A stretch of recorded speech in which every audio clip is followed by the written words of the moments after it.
Hello, I'm Mary Gordon from Roots of Empathy. I'd like to have a word with parents.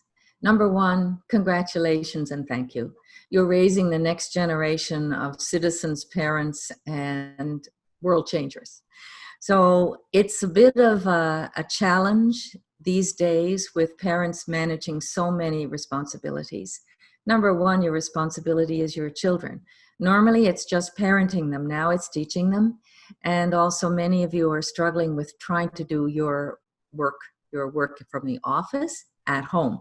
So this creates a lot of stress on parents, and it's good to be able to acknowledge that because the children are seeing it and feeling it, whether or not you mean them to.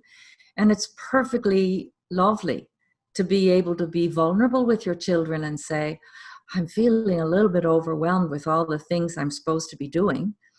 And this gives the children the entree to be able to share with you the things that they might feel a little bit overwhelmed about because they think you're perfect. It's wonderful if you can say, I made a mistake, or I wish I hadn't have done that, or maybe it doesn't matter that I didn't get to do the laundry. We have to have a couple of games or fun together.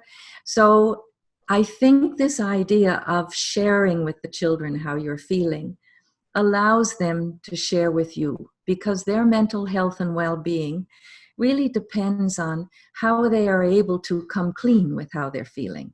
That if they simply have the ability to tell you, I'm worried about something, and you might not be aware of it, but children very often in this pandemic are worried about death.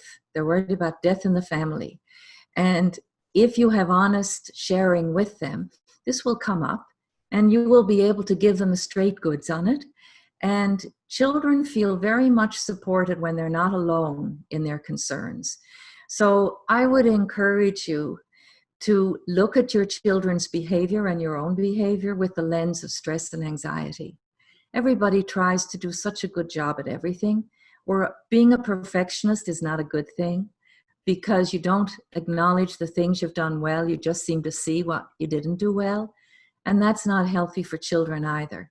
So the more you have opportunities to have relaxed conversations with your children about how you're feeling, which engages them in how they're feeling, you'll have happier times at home, and you'll have better regulated children, because now we know that many children are not well regulated. They're experiencing high levels of stress and anxiety. And the parent is the very best vehicle for calming this down, turning down the dial, and allowing the child to have a big hug. And a hug dissolves more things than a lot of words. So you have all these things in your power because the love you have for your child. And love is the best teacher of all, and it's the best reacher of all. So reach out to those kids of yours and let them know how well they're loved and how we're all in a bit of a mess at the moment.